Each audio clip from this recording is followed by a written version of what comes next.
السلام عليكم ورحمة الله وبركاته. الحمد لله والصلاة والسلام على خير خلق الله محمد بن عبد الله وعلى آله وأصحابه ومن والاه. أما بعد يا لتهود زاري بالله فقد يمنايو مسلم سيت የረመዳን ውድ ቀናቶችን በምን መልኩ ማሳለፍ እንዳለባት አቅጣጫ የሚያስይዙና ወሩን በአግባቡ ለመጠቀም የሚረዱ ምክሮችን ይሆናል።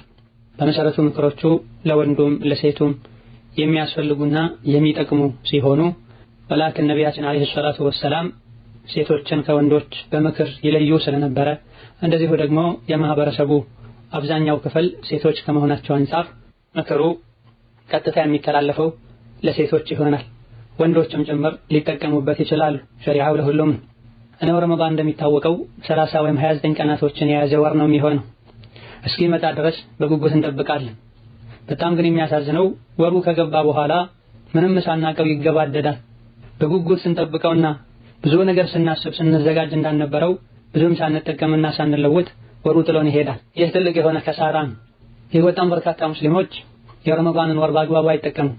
በዲንም ይሁን በአዱንያ በማይጠቅሙ ነገር ጊዜያቸውን ያቃጥላሉ።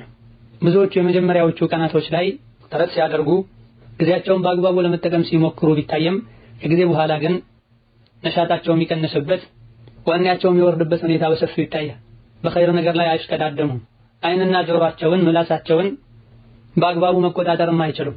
ሌላ ጊዜ የለመዱትን መጥፎ ባህሪ የረመዳን የመጀመሪያ ቀናቶች ላይ አቁመው የተወሰኑ ቀናት በኋላ የለመዱትን መጥፎ ስራ የሚቀጥሉበት አጋጣሚ አለ።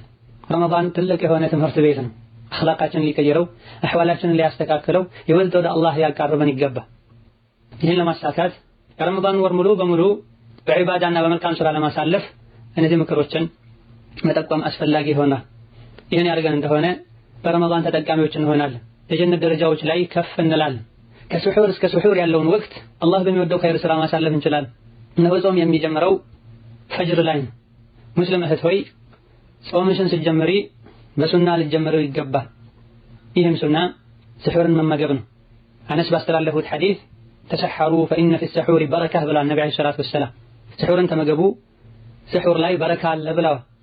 በዛ ወቅት ላይ የሚመገቡት ምግብ በዛ ወቅት ላይ የሚጠጡት መጠጥ ትንሽም ቢሆን በረካ አለው፣ ለሰውነት ይጠቅማል፣ ኃይልና ጉልበት ይሆናል ማለት ሲሆን እንደዚሁ ደግሞ ለስሑር የሚነሱበት ወቅት የተባረከ ወቅት ነው።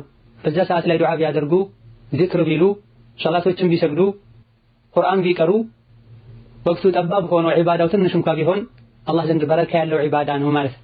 ስሑርን ተነስተሽ በመመገብሽ ቤተሰቦችሽን በመመገብሽ ሁለት በረካዎችን ታገኛለሽ፣ የዱንያም የአኺራም በረካ ማለት ነው። ስሑር መብላት የሚከብዳቸው ሰዎች አሉ።